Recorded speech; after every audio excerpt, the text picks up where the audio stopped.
Okay, now we've got everything working. Ugh, technology, you gotta love it. So hi there, this is Rebecca with Red True Crime. If you've read the description, we are going to talk about the mysterious death of Pope John Paul I. So if you have not already subscribed to the channel, please go ahead and do that. Like, comment, share, all that good stuff, because this is what keeps me going. So first, let me say, the world has taken a hit today, in the early hours, as we lost Pope Francis. Um, a lot of people don't know this. I'm a Catholic, born and raised Catholic. Probably a bad Catholic because I don't go to church like I should, but Catholic. And oh goodness, we lost the Pope. It's sad because I did not look at the Easter um, sta- um, statement he did yesterday. I wasn't even paying attention. I feel horrible about it. He looked awful, and I should have known he was going to be gone within a few hours. Um, yeah. So it made me think, okay, so he died so suddenly. It made me think about other popes we've had in the past. Now, let's see,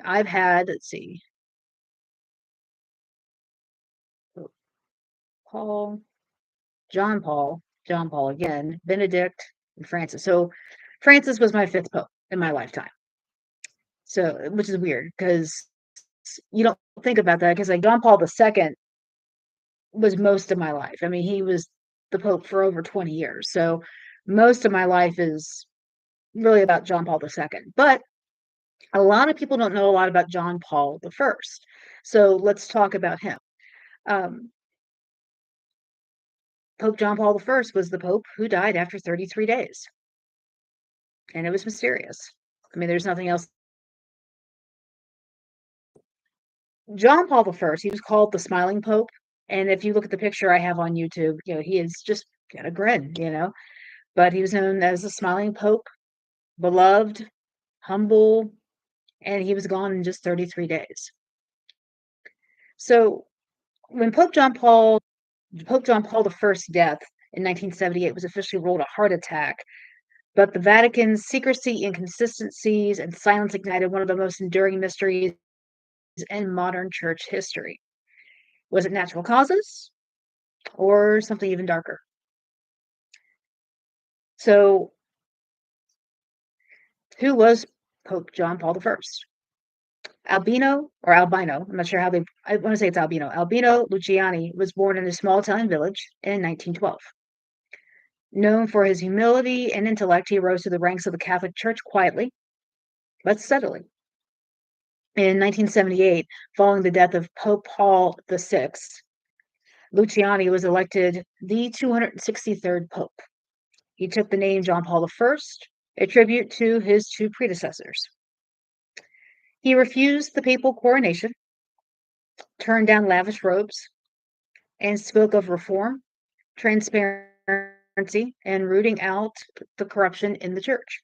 People loved him, but behind the Vatican walls, not everyone did. And this is important because this is a little weird, but the Godfather movie series, if anybody has seen it, the third one actually talks about this particular incident with the Vatican Church. And in that movie, it's kind of shown that he's murdered, that he was taken out because the Italian mob and was very involved in the Catholic Church. And for a long time, most of our popes were Italian.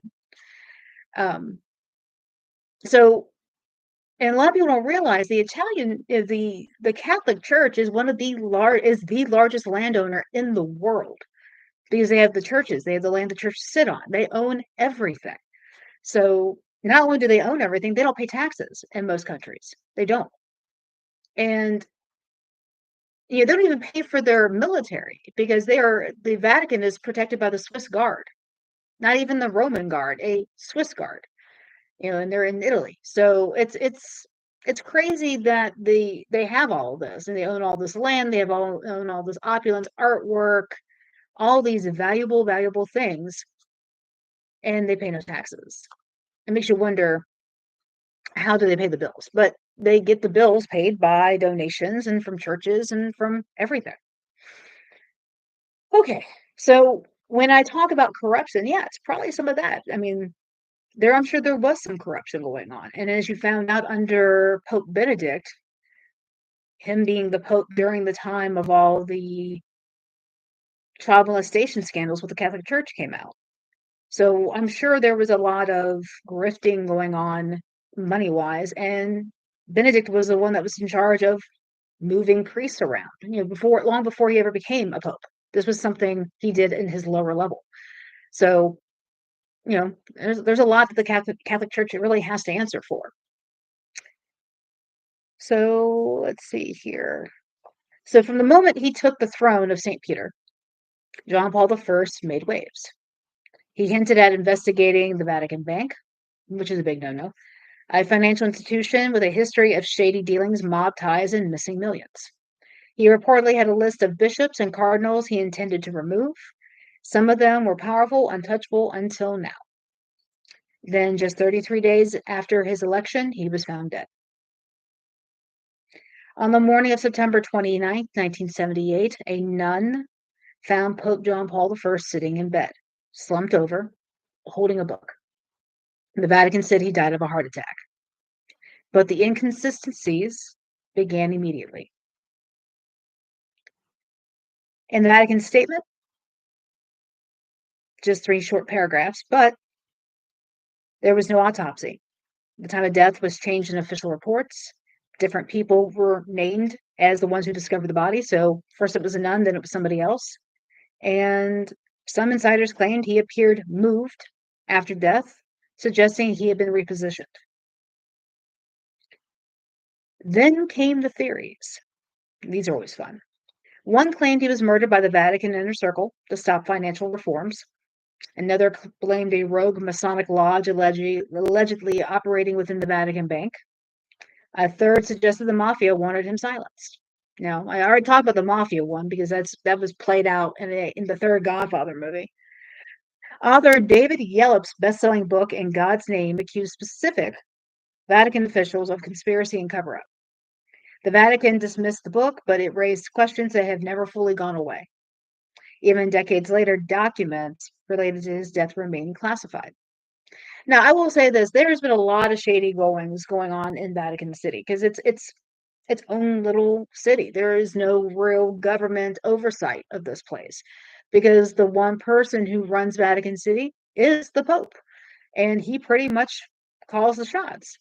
There was a case that I came across on Netflix, a documentary a couple years ago, where a teenage girl, went missing in Vatican City, and they never did find what happened to her. But it was alluded that somebody who worked for the Pope took her and used her for nefarious means.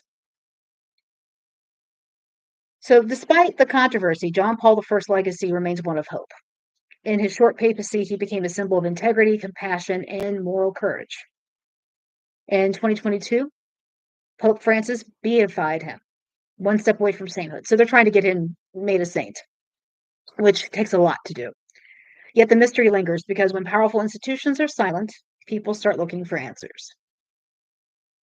So here's my question. You've got a guy who is coming in trying to change the way the world is run, and he's dead within 33 days. You can't sit there and say that this was, I don't know. I mean, it screams investigation to me. It screams investigation. But, from what I understand, he was of decent health. So the heart attack came as a surprise. And he's repositioned. He's sitting up. I don't know about that, especially with, I know for a fact in the 70s, the mob was really, really involved in Vatican City. So I would not be surprised if they had him killed. I would not be surprised. So was John Paul I the victim of natural causes or silence before he could make real change? We may never know for sure, but in the shadows of the Vatican, their mystery remains one of the most compelling stories of faith, power, and secrecy the Church has ever known. So, like I said, the Catholic Church has their secrets. They have vaults, they have books, they have everything under lock and key. Not just anybody can get in there and look at these things. But I do think with everything that has come out in the last 2 decades about the Catholic Church and what's come out of, Vatican City, there probably needs to be some type of investigation into everything that they have been into. I know when Pope Benedict was still Pope, they were talking about, the, International Court Criminal Court was talking about putting, war crimes against him because of all the things he let happen with children involving, uh, bad priests.